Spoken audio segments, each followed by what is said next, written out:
எல்லாருக்கும் வணக்கங்க. Anitha pushpavanamkuppusamy YouTube சேனலில் உங்களெல்லாம் சந்திக்கிறதுல ரொம்ப மகிழ்ச்சிங்க. இன்றைக்கி பார்த்தீங்கன்னா உங்களுக்கு எண்ணெய் கத்திரிக்காய் சொல்லித்தர போகிறேன். அதாவது ஸ்டஃப்டு பிரிஞ்சால். இது எல்லாருக்கும் பெரும்பாலும் தெரிஞ்சிருக்கும். ஆனால் ஒவ்வொருத்தரும் ஒவ்வொரு வகையாக செய்வாங்க. நான் பார்த்தீங்கன்னா குறிப்பிட்டு வடநாட்டு ஸ்டைலில் ட்ரெடிஷ்னலாக எப்படி செய்கிறாங்களோ அதை நான் சொல்லி கொடுக்க போகிறேங்க. முதல்ல அதற்கு தேவையான பொருட்கள் என்னென்னு பார்த்துடலாமா? பாருங்கள், நான் ஒரு 14-15 கத்திரிக்காய், நல்ல கத்திரிக்காய் எடுத்து வச்சுருக்கேன். அடுத்தது அதுக்கு மல்லித்தூள் பார்த்திங்கன்னா 2 டேபிள் ஸ்பூன் எடுத்துக்கலாங்க. சோம்புத்தூள் 1.5 டேபிள் ஸ்பூன் எடுத்துக்கலாம். சீரகத்தூள் 1 டீஸ்பூன், பெருங்காயத்தூள் 1/2 டீஸ்பூன், மிளகாத்தூள் 1 table spoon, try mango powder அதாவது அம்ச்சூர் அது ஒரு 2 டீஸ்பூன் எடுத்துக்கலாம். மஞ்சள் தூள் 1/4 டீஸ்பூன் எடுத்துக்கலாங்க. உப்பு தேவையான அளவு, எண்ணெய் 2 அல்லது 3 டேபிள் ஸ்பூன். இப்போது இது செய்முறை பார்த்துடலாங்க.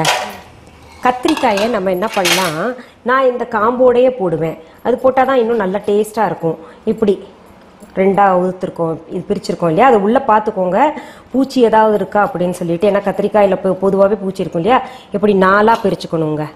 பாருங்கள், இப்போ நம்ம இதை குறுக்கால வெட்டி வச்சுருக்கோம் இல்லையா. அடுத்தது நம்ம இந்த மசாலா எல்லாத்தையும் ஒன்றா சேர்க்கலாங்க. மல்லித்தூள், மஞ்சத்தூள், சீரகத்தூள், சோம்புத்தூள், மிளகாத்தூள், அடுத்தது ட்ரை மேங்கோ பவுடர், அடுத்தது உப்பு தேவையான அளவு. இது எல்லாத்தையும் நம்ம இப்போது கைவிட்டு நல்லா சரிசமமாக பெசரிக்கலாங்க. இப்போ பாருங்கள், இப்படி இருக்கு இல்லையா, இப்படி நிரப்புங்க, ஃபில் பண்ணிக்கணும். அடுத்தது இப்படி கிராஸில் எடுத்துகிட்டு ஃபில் பண்ணிக்கணும். இப்போ பாருங்கள், நம்ம இது ஸ்டஃப் பண்ணி வச்சிட்டோம். இப்போ அடுப்பை பற்ற வச்சுக்கிறேங்க.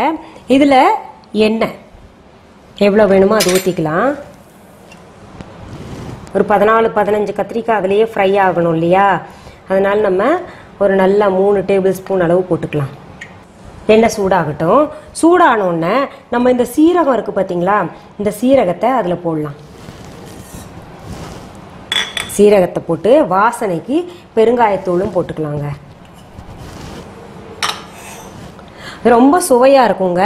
எங்கள் வீட்டில் பார்த்தீங்கன்னா எங்கள் சின்ன பொண்ணு 2வது பொண்ணு இருக்காங்கல்ல மேகா, அவங்க எத்தனை செஞ்சாலும் அவங்க ரொம்ப நல்லா இருக்குன்னு சொல்லிட்டு சாப்பிடுவாங்க. அது மட்டும் இல்லை, அதில் இருக்கிற மசாலா வேணுமா அப்படிம்பாங்க.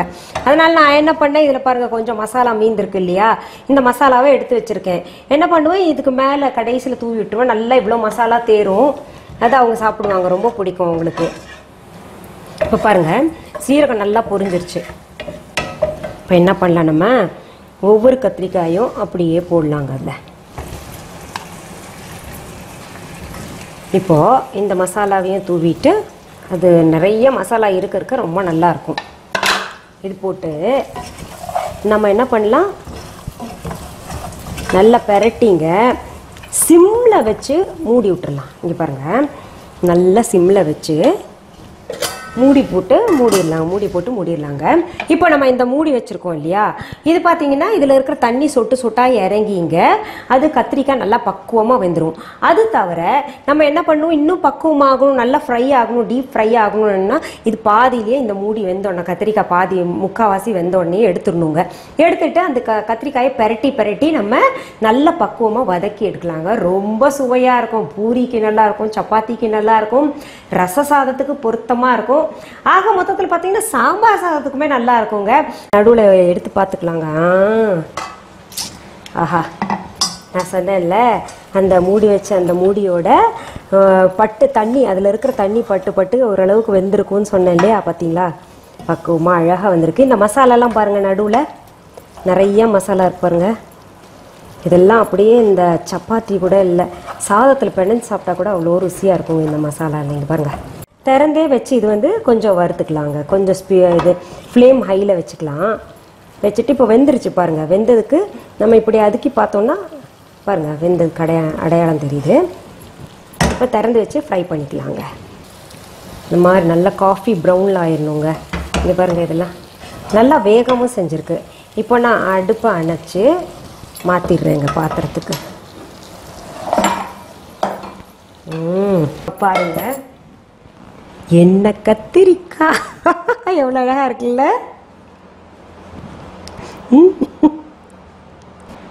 எண்ணெய் கத்திரிக்காய் இல்லையா? சரி, இன்னைக்கு நீங்க எல்லாம் இது பார்த்துட்டு என்ஜாய் பண்ணிருப்பீங்க. இப்பவே போய் செய்யணும்ன்ற ஒரு எண்ணம்லாம் தோணியிருக்கலாங்க. இது போன்ற பல்சுவையான எங்களுடைய இசை மற்றும் சமையல் நிகழ்ச்சிகள், இன்னும் நிறைய கருத்துக்கள் எல்லாம் வெளிப்படுத்துறோம். இதுல என்ன, அனிதா புஷ்பவனம் குப்புசாமி யூடியூப் சேனல்ல வெளிப்படுத்த போறோங்க.